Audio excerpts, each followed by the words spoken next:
Assalamualaikum warahmatullahi wabarakatuh. Rabbi sholli sadri wa yassir li amri wahlul 'uqdatam min lisani yafqahu qawli. Perkenalkan, nama saya Abdurrahman Malik dengan nomor NIM 12120200003.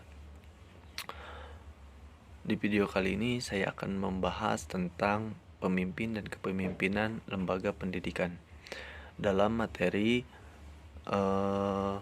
manajemen lembaga pendidikan Islam. Menurut KBBI, pemimpin adalah sosok yang bertugas untuk memimpin. Sementara itu, kepemimpinan adalah metode yang dilakukan oleh seorang pemimpin dalam memimpin bawahannya. Pemimpin adalah orang yang bertugas atau telah ditunjuk memimpin sekelompok orang dalam sebuah organisasi. Seorang pribadi yang memiliki kecakapan dan kelebihan, khususnya kecakapan di satu bidang, sehingga dia mampu mempengaruhi orang-orang lain untuk bersama-sama melakukan aktivitas-aktivitas tertentu demi pencapaian satu atau beberapa tujuan. Jadi pemimpin ialah seorang yang memimpin satu atau beberapa kelebihan sebagai predisposisi atau bakat yang dibawa sejak lahir. Lalu, kepemimpinan juga dapat diartikan sebagai kegiatan untuk mempengaruhi orang-orang yang diarahkan terhadap pencapaian tujuan organisasi. Adapun pengertian kepemimpinan menurut para ahli. Sutisna 1993 merumuskan kepemimpinan sebagai proses mempengaruhi kegiatan seseorang atau kelompok dalam usaha ke arah pencapaian tujuan dalam situasi tertentu. Lalu menurut Soepardi 1988 mendefinisikan kepemimpinan sebagai kemampuan untuk menggerakkan, menasehati, membimbing, menyusun, memerintah, melarang, dan bahkan menghukum kalau perlu, serta membina dengan maksud agar manusia sebagai media manajemen atau bekerja dalam rangka mencapai tujuan administrasi secara efektif dan efisien. Hal tersebut menunjukkan bahwa kepemimpinan sedikitnya mencakup 3 hal yang paling berhubungan, yaitu adanya pemimpin yang karakteristiknya adanya pengikut serta adanya situasi kelompok tempat pemimpin dan pengikut berinteraksi.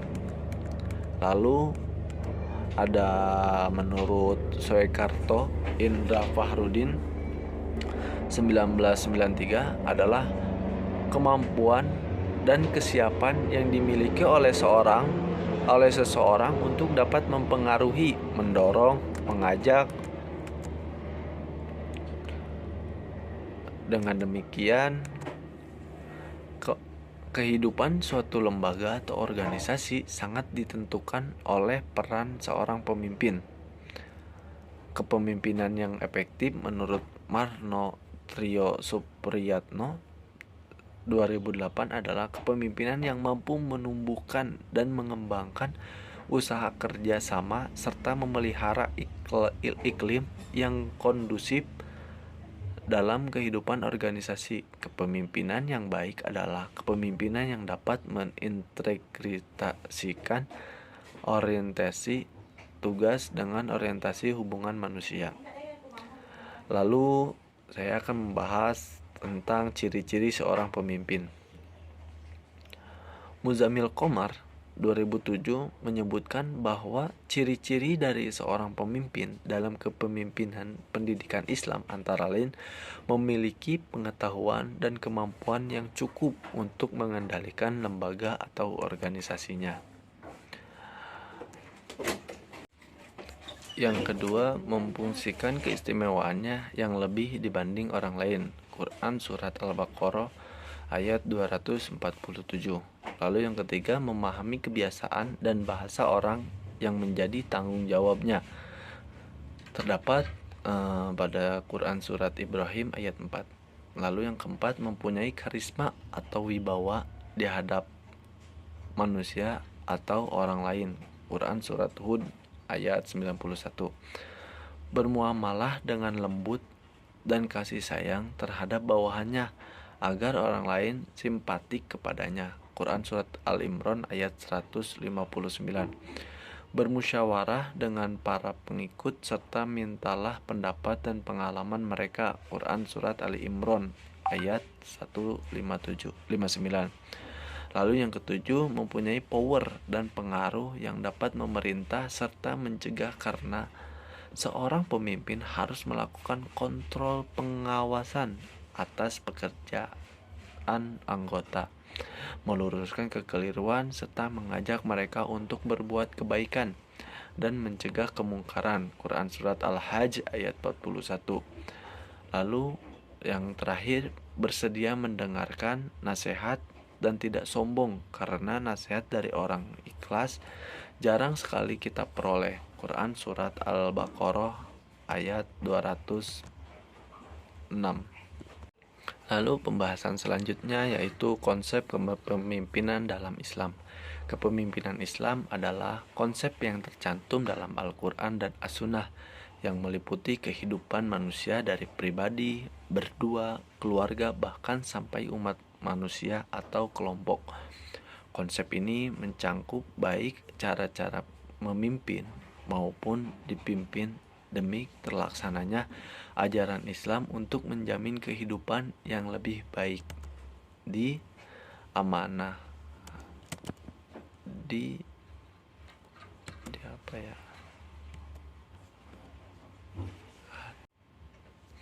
dunia dan akhirat. Sebagai tujuannya, kepemimpinan Islam sudah merupakan fitrah bagian setiap manusia yang sekaligus memotivasi kepemimpinan yang Islami. Manusia diamanahi Allah untuk menjadi khalifah Allah, wakil Allah di muka bumi, sebagaimana dalam Quran Surat Al-Baqarah ayat 30 yang artinya, dan ingatlah ketika Tuhanmu berfirman kepada para malaikat, Aku hendak menjadikan khalifah di bumi. Mereka berkata, apakah engkau hendak menjadi orang yang merusak dan menumpahkan darah di sana? Sedangkan kami bertasbih memujimu dan menyucikan namamu. Dia berfirman, sungguh aku mengetahui apa yang tidak kamu ketahui. Lalu konsep amanah yang diberikan kepada manusia sebagai khalifah fil ardi menempati posisi sentral dalam kepemimpinan Islam. Logislah bila konsep amanah kekhalifahan yang diberikan kepada manusia menuntut terjalinnya hubungan atau interaksi yang sebaik-baiknya antara manusia dengan pemberi amanah Allah Subhanahu wa taala, yaitu 1. Mengerjakan semua perintah Allah, 2. Menjauhi semua larangannya, 3. Ridho atau ikhlas menerima semua hukum-hukum atau ketentuannya. Lalu materi selanjutnya yang akan saya bahas yaitu fungsi dan gaya kepemimpinan. Kepemimpinan sebagai salah satu manajemen merupakan hal sangat penting untuk mencapai sebuah tujuan organisasi. Adapun fungsi pemimpin diantaranya adalah sebagai berikut. 1. Membangkitkan loyalitas dan kepercayaan bawahan. 2. Mengkomunikasikan gagasan atau ide kepada orang lain. 3. Mempengaruhi serta menggerakkan orang lain untuk dapat mengikuti apa yang jadi keputusan baik dari pemimpin maupun keputusan bersama. Lalu yang terakhir, menciptakan perubahan secara efektif. Lalu ada gaya kepemimpinan. Gaya kepemimpinan dapat diidentifikasi dalam gaya karismatik. Yang pertama karismatik, paternalistik dan maternalistik, lalu ada militeristik, lalu ada autokratik, lalu ada laissez-faire, lalu ada populistik, administratif, dan gaya kepemimpinan demokratis. Gaya karismatik, gaya pemimpin karismatik memiliki daya tarik dan pembawaan yang luar biasa, sehingga ia mempunyai pengikut dan jumlahnya yang sangat luar biasa. Sampai sekarang pun orang tidak mengetahui sebab-sebab secara pasti mengapa seseorang itu memiliki karisma yang begitu besar. Lalu yang kedua ada paternalistik dan maternalistik. Gaya kepemimpinan paternalistik adalah gaya kepemimpinan yang mengikuti pola hubungan orang tua dengan anak, sehingga gaya ini dikenal dengan gaya kepemimpinan kebapakan. Ciri-ciri gaya kepemimpinan paternalistik adalah salah satunya yaitu atasan menganggap bawahan sebagai manusia yang belum dewasa dan bersikap terlalu melindungi sehingga bawahan tidak memiliki kesempatan untuk mengembangkan diri melalui inovasi-inovasi dalam menjalankan tugas dan tanggung jawabnya. Lalu ada militeristik. Gaya militeristik ini berbeda dengan gaya kepemimpinan dalam organisasi militer. Sifat dan gaya kepemimpinan militeristik antara lain lebih banyak menggunakan sistem perintah atau komando kepada bawahannya.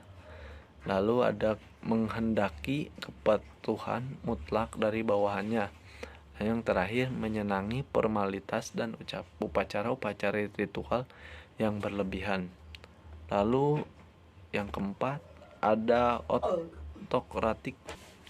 Gaya kepemimpinan otokratik mendasarkan diri pada kekuasaan dan paksaan yang harus selalu dipatuhi.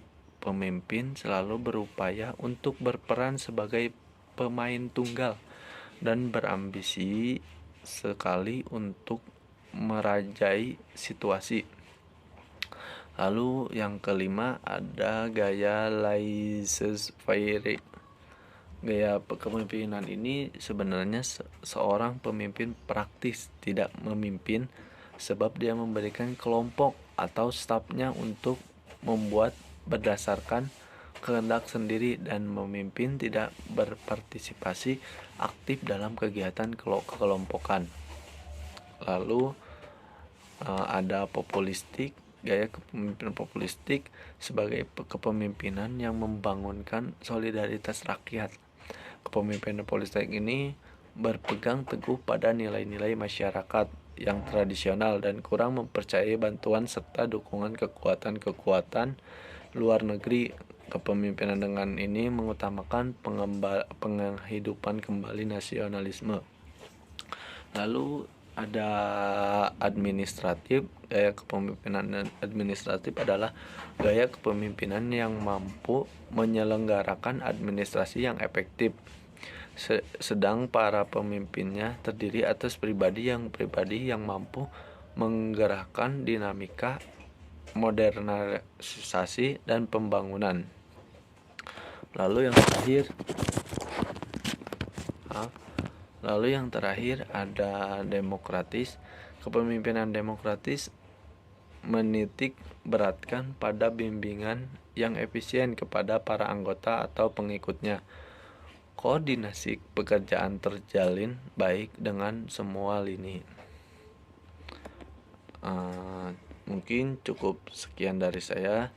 Jadi kesimpulan pada materi kali ini yaitu pemimpin adalah orang yang bertugas atau telah ditunjuk memimpin sekelompok orang dalam sebuah organisasi. Seorang pribadi yang memiliki kecakapan dan kelebihan, khususnya kecakapan di satu bidang, sehingga dia mampu mempengaruhi orang-orang lain untuk bersama-sama melakukan aktivitas-aktivitas tertentu. Kepemimpinan adalah kemampuan seorang pemimpin untuk mengendalikan, memimpin, mempengaruhi pikiran, perasaan, atau tingkah laku orang lain untuk mencapai tujuan yang telah ditentukan sebelumnya. Ciri-ciri dari seorang pemimpin dalam kepemimpinan pendidikan Islam diantaranya memiliki pengetahuan dan kemampuan yang cakap, memfungsikan keistimewaannya, mempunyai karisma dan wibawa, bermuamalah dan bermusyawarah, mempunyai power dan pengaruh, dan bersedia menerima nasihat atau kritik dan saran.